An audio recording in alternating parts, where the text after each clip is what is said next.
How thankful I am 저는 for Latter-day Scriptures. 기독교의 핵심 믿음에 관한 후기 경전에 대해 얼마나 감사한지 모릅니다.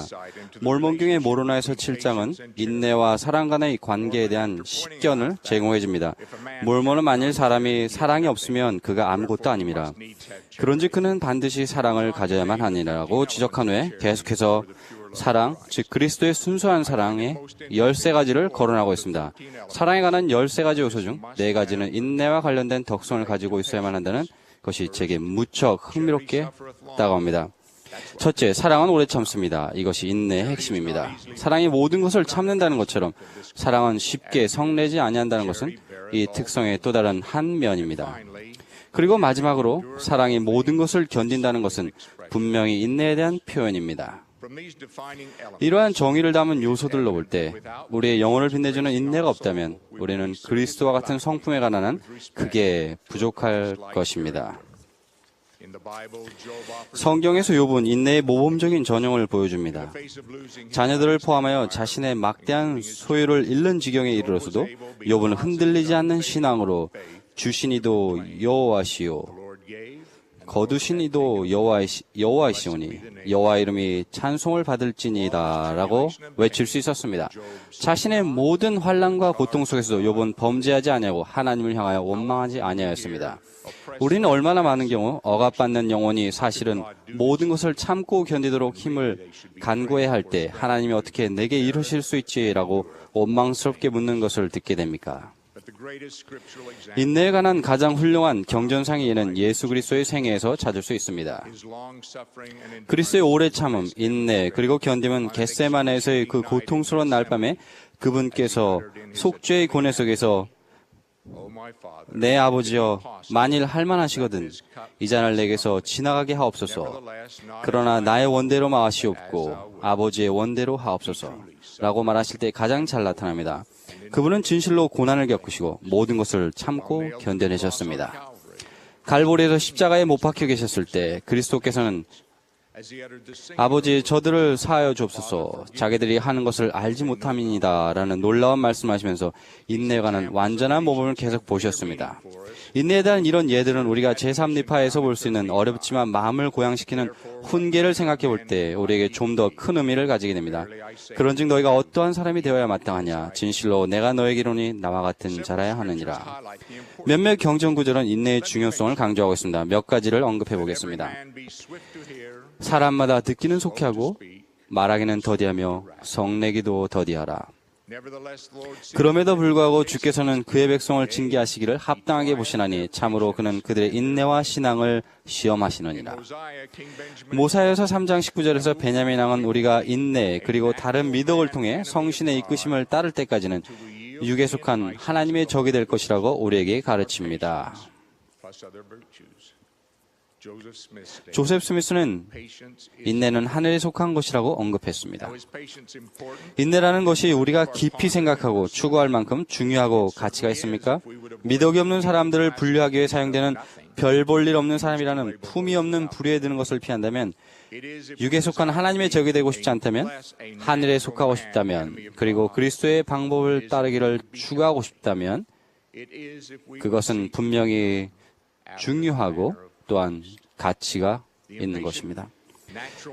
인내하지 못하는 육에 속한 사람은 우리 주위에 산자입니다. 심지어 우리 안에 있을 수도 있습니다. 발작적인 경로로 자녀를 학대하여 죽음에까지 이르게 하는 부모에 관한 뉴스에서 그런 것을 봅니다. 고속도로의 성급함이나 길거리에서의 분노의 표출은 폭력적인 사고, 그리고 때로는 사망을 초래합니다. 그처럼 극적이지는 않지만 훨씬 흔히 일어나는 일은 천천히 움직이는 줄에선 고객들, 끝없이 오는 판촉 전화 또는 가르침에 느리게 반응하는 자녀들로 인해 화를 내고 불쾌한 말을 하는 것입니다. 이 중 귀에 익은 것이 있습니까? 다행히도 자주 거론되지는 않지만 고려해 볼 만한 대단한 인내에 관한 이야기들이 있습니다. 최근에 저는 한평생 친구의 장례식에 참석했습니다. 그의 아들은 부모의 인내에 관한 아름다운 이야기를 제게 전해주었습니다. 그 아들이 청소년이었을 때 그의 아버지는 오토바이 대리점을 하고 있었습니다. 어느 날 그들은 반짝거리는 새로운 오토바이를 배달받아 가게에 진열하여 세워놓았습니다. 그는 모든 소년들이 하고 싶어할 일을 했고 가장 가까이 있는 오토바이에 올라탔습니다. 이윽고 시동을 걸었습니다. 그때 자신이 할 수 있는 일의 한계를 넘어섰다는 것을 깨달은 그는 뛰어내렸습니다. 당황스럽게도 그는 내리면서 첫 번째 오토바이를 넘어뜨렸습니다. 그러자 도미노 게임처럼 오토바이가 전부 넘어졌습니다. 그의 아버지는 그 소리를 듣고 일하고 있던 곳에 칸막이 뒤에서 고개를 내밀어 보았습니다. 그리고는 천천히 미소 지으며 말했습니다. 괜찮다 얘야. 하나를 수리해서 팔면 된다. 그러면 그 나머지 비용을 댈 수 있을 거야. 제 친구의 반응은 부모의 인내를 잘 보여주고 있다고 생각합니다.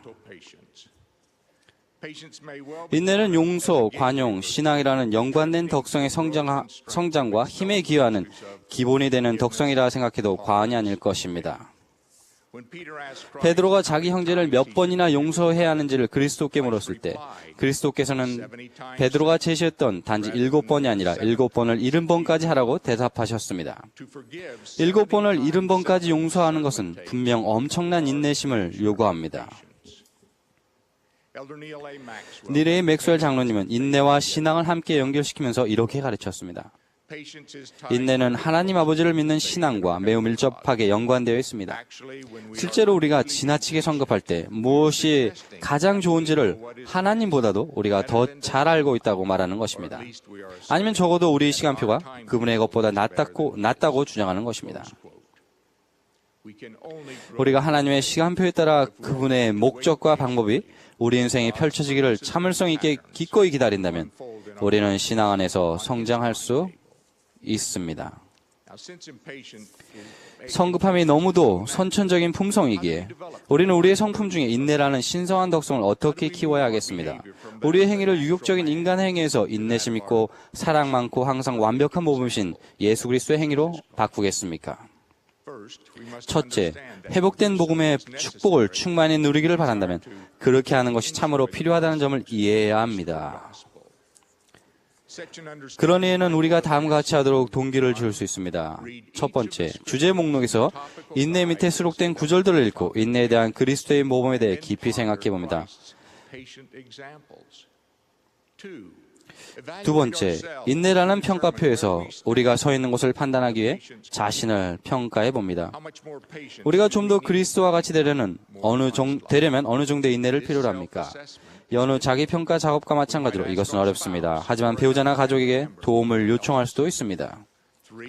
셋째, 우리 주변에서 매일 일어나는 인내와 성급함의 예들에 민감해집니다. 인내심이 있다고 생각되는 사람들을 본받으려고 노력해야 합니다.